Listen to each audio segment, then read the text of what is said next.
It had been one of those days.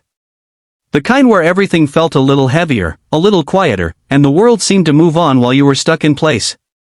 Daniel sat at his worn kitchen table, staring at the bills scattered across it, his hands clasped together like a man trying to hold his world together. Across from him sat his 10-year-old son, Max, bright-eyed, full of life, completely unaware of how close his dad sometimes came to breaking.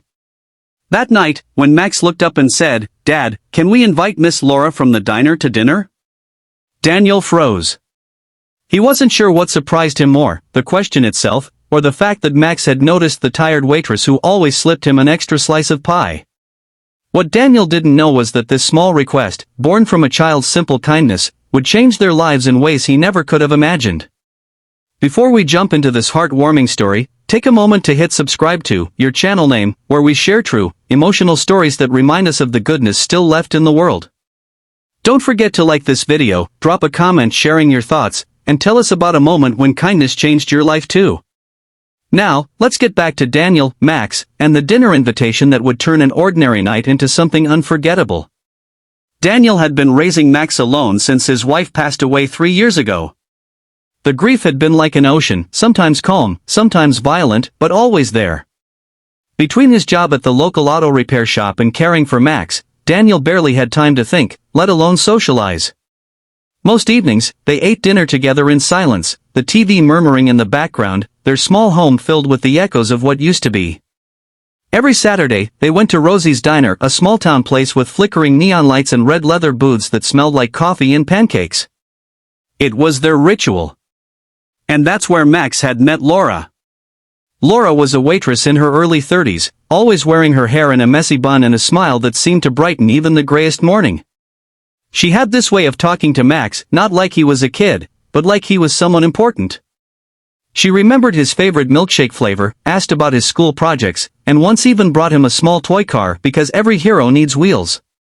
So when Max asked to invite her over for dinner, Daniel hesitated. He didn't want to make things awkward.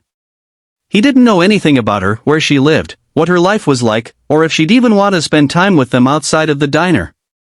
But Max's hopeful eyes were impossible to resist. "All right, buddy," Daniel finally said, smiling weakly. "But you're the one who has to ask her." The next morning at Rosie's, Max proudly handed Laura a small, crumpled piece of paper. Written in his uneven handwriting were the words, "Dinner at our house. Friday night. Dad's spaghetti." Laura laughed softly, her eyes glistening a little. "Tell your dad I'd be honored," she said. By Friday, Daniel was a nervous wreck. He cleaned the house twice, overcooked the spaghetti sauce once, and even borrowed his neighbor's nicer plates. When Laura arrived, wearing a simple blue dress and carrying a homemade apple pie, Daniel couldn't help but notice how natural she seemed, like she belonged there. Dinner started out light and easy. Max did most of the talking, telling stories about school, his favorite video games, and how his dad could fix anything except the old toaster. Laura laughed and listened with genuine warmth. But Daniel mostly stayed quiet, unsure of what to say. Then Laura turned to him. "So, Daniel, how long have you been fixing cars?" He shrugged. "Pretty much my whole life. Started as an apprentice at 18. Not glamorous, but it pays the bills." She smiled thoughtfully. "There's something beautiful about fixing things. Not many people do that anymore, most just replace what's broken." Daniel looked at her, a little caught off guard. It was such a simple thing to say, but it hit home. The evening went better than he expected. They laughed, shared stories, and even sang along to Max's off-key rendition of Sweet Caroline. By the time Laura left, Daniel couldn't stop smiling. He hadn't realized how much he missed the sound of laughter in his house. Over the next few weeks, Laura became a regular part of their lives. She'd stop by after her shift with leftover muffins, help Max with his homework, and sometimes sit on the porch with Daniel, sipping coffee in comfortable silence. One night, as they watched Max chase fireflies in the yard, Daniel turned to her. "You ever think about doing something else? You seem too smart to be waiting tables forever." Laura chuckled softly. "Actually, I already do something else. The diner's just how I stay connected to people." He frowned, not understanding. What do you mean? She looked down, brushing a strand of hair behind her ear. I'm the CEO of a small tech company downtown. It's doing well, but it can be lonely up there. At the diner, nobody cares about titles. They just see me. Daniel blinked, speechless. You're a CEO? Laura nodded gently. Surprise. He laughed, shaking his head. Max invited a CEO to dinner. Guess he's got good taste. Laura smiled warmly. No, he just has a kind heart. He reminded me what really matters. A few days later, everything came full circle. Daniel's repair shop was struggling. The landlord had raised the rent, and Daniel was close to shutting down. When Laura heard about it, she showed up unannounced with coffee and a folder. Before you say anything, she said, I'm not here to hand out charity. I'm here to make a business proposal. Inside the folder was a partnership offer. Her company needed a reliable mechanic to maintain their company vehicles, and Daniel's shop was perfect for the job. It wasn't just a contract, it was a lifeline. Daniel tried to protest, but Laura stopped him. You've spent your life fixing things for other people. Let someone fix something for you this time. He stared at her, his throat tight. Why are you doing this? Laura smiled softly.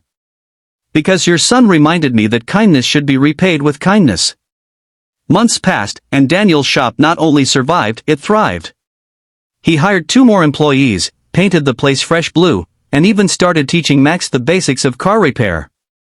Laura still came by, sometimes in her business suit, sometimes in her diner apron, always bringing laughter and warmth wherever she went. One evening, as the sun dipped below the horizon, Max looked up from his homework and asked, Dad, do you think Mom would have liked Miss Laura? Daniel felt a lump form in his throat. He looked toward the kitchen, where Laura was humming while washing dishes, the same way his late wife used to. Yeah, he said quietly. I think she would have liked her a lot. That night, as they all sat down to dinner again, the same table where everything had started, Daniel realized something. Sometimes, kindness doesn't come wrapped in grand gestures. Sometimes it's a simple invitation from a little boy, a shared meal, or a smile across a diner counter. And sometimes, that kindness comes back in ways you could never predict. Laura often said she learned more about life from Daniel and Max than she ever did running her company. And Daniel? He learned that strength isn't about standing alone, it's about allowing others to stand with you. Life didn't suddenly become perfect, but it became beautifully real. And it all started with a boy's innocent invitation and a single act of kindness. Closing message. Kindness doesn't have to be big to be powerful. Sometimes, it's the smallest gestures that change lives, a smile, a helping hand, or a dinner invitation. So, if you ever wonder whether your kindness matters, remember Daniel, Max, and Laura. It always matters. If this story touched your heart, please like, subscribe, and share it with someone who could use a reminder that good people still exist. You never know whose life your kindness might change next. Red Heart.